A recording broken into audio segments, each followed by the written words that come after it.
Where is your God? The question hangs in the court for a moment. Hiranyakashipu has already conquered almost everything that can be conquered. He has power, empire, fear, and the obedience that usually follows fear. He has bent the world around his will so thoroughly that even the heavens seem to pause before him. And yet here stands a child, his own son. Prahlad does not shout, he does not scheme, he does not gather allies in the dark or whisper rebellion into the ears of the frightened. He simply believes, with a steadiness that must have felt to an asura like Hiranyakashipu less like innocence and more like an insult. Where is your God? And Prahlad answers with that impossible sentence. Everywhere. Then the king points to the pillar. Is he in the pillar? Prahlad says yes. It is one of the most famous exchanges in any scripture. But what gives it its force is not spectacle, not yet. The claws, the roar, the bursting stone, all of that comes later. The real tension is already there. The story of Narasimha is often told as the destruction of a tyrant, and that is true as far as it goes. Hiranyakashipu is powerful, violent, swollen with pride, and armed with a boon that seems to place him beyond the ordinary reach of death. He cannot be killed by man or beast, inside or outside, by day or by night, on earth or in the sky, and not by conventional weapons. The terms differ in retelling, but the logic remains the same. He has tried to legislate himself out of mortality. And this is where the story becomes more interesting than a simple tale of divine revenge. Because Hiranyakashipu does not merely want to survive, he wants finality. He wants a world in which his power is not only feared, but recognized as ultimate. He wants reality itself to admit that there is no court above his own. That is what tyrants have always wanted. Even when they speak in the language of law, security, order, or even destiny, obedience is never quite enough for them. Obedience can be forced, it can be extracted from the body, but what they really crave is conviction, the inward surrender of another person's truth. A tyrant does not want you merely to kneel, he wants you to mean it. That is why Prahlad is intolerable. Not because he's militarily dangerous, not because he's politically organized, not because he commands an army or even a faction. He's dangerous because he grants his deepest loyalty elsewhere. And the moment that happens, the tyrant's power reveals its limit.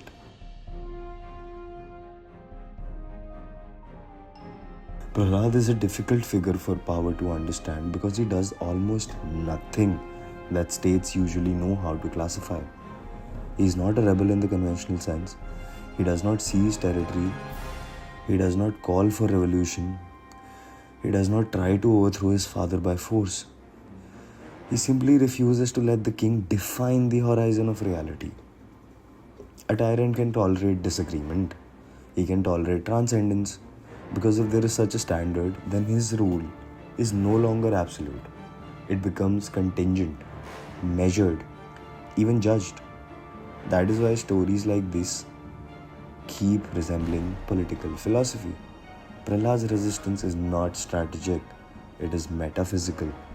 He is not saying I prefer another ruler. He is saying you are just not the highest thing. And once that sentence enters the world, the architecture of any tyranny begins to tremble. You can see the same pattern far from this tale in stories and histories that seem to have nothing to do with Vishnu or avatars or pillars of stone. Take Antigone. She stands before King Creon and refuses his command that her brother remain unburied. She does not gather an army. She does not challenge the throne with weapons. She simply insists that the king's law cannot override divine law. I know I am cutting the story a lot short, but it's worth knowing that in other words, she introduces a higher claim than the states. For Creon, that is unbearable. Not because a burial will topple the kingdom, but because if one person can stand before royal authority and say There is something I must obey more than you.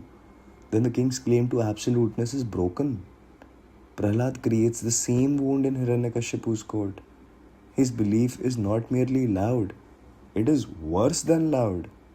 It is immovable. This is what makes the exchange about the pillar so brilliant. Prahlad says Vishnu is everywhere. Now, in devotional language, this is a statement of faith. But in the story, it also creates a philosophical crisis. If Vishnu is everywhere, then there is nowhere the king can point and say, "Here, at last, my power is total." No throne room, no law, no chamber, no object, not even a pillar.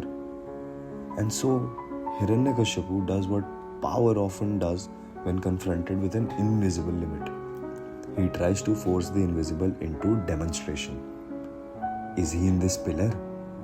The question sounds triumphant. It sounds like the exposure of a childish nonsense. The king believes he's cornering faith, reducing it to absurdity. He believes he's staging the moment where transcendence will fail to appear and authority will be vindicated. But what he's really doing is something more dangerous. He's forcing reality itself to answer. That, my friends, that is the trap. The tyrant thinks he is judging the believer. Instead, he has placed his own claim on trial. Because if Prahlad is right, then the pillar is not empty. And if the pillar is not empty, then the king has just struck the wall of his own world and discovered it is hollow. Tyranny becomes most fragile when it mistakes its own arrogance for proof.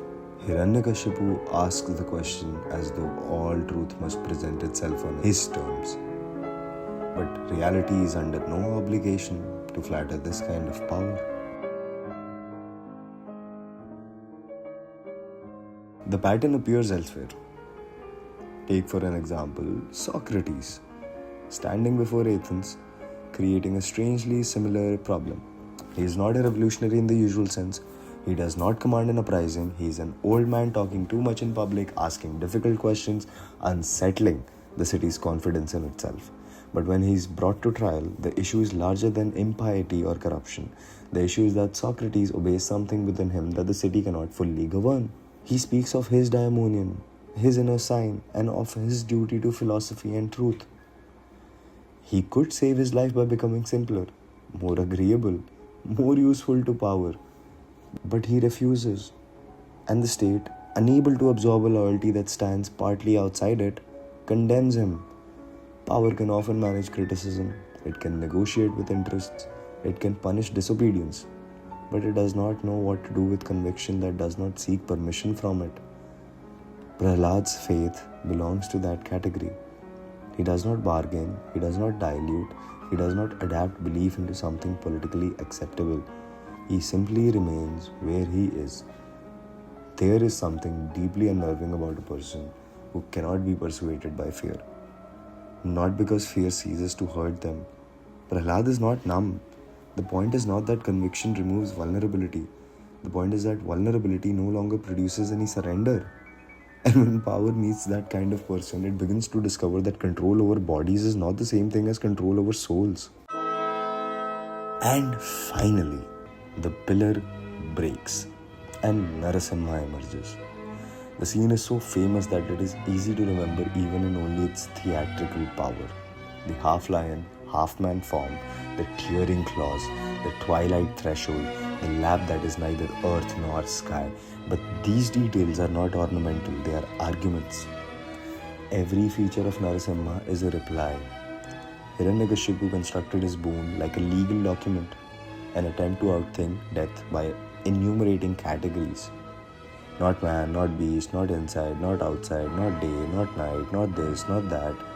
It is the logic or systematized control. Name enough conditions, master enough boundaries, and perhaps reality will run out of exits.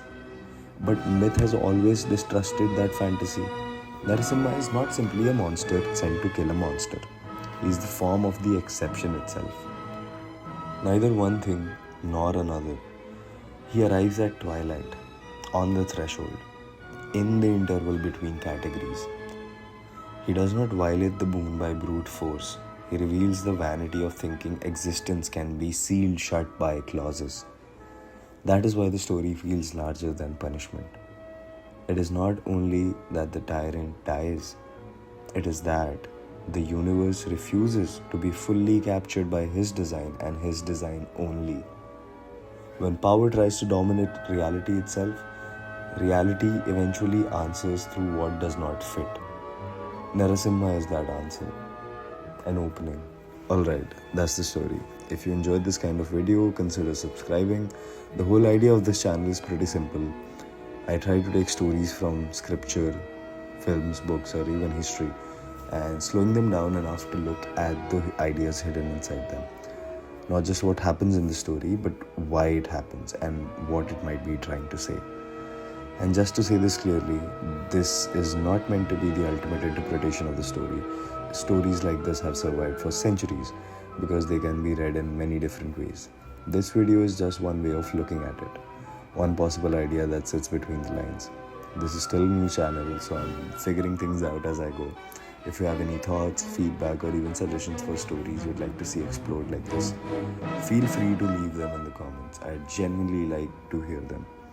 Thanks for watching, and I'll see you in the next one. Thank you.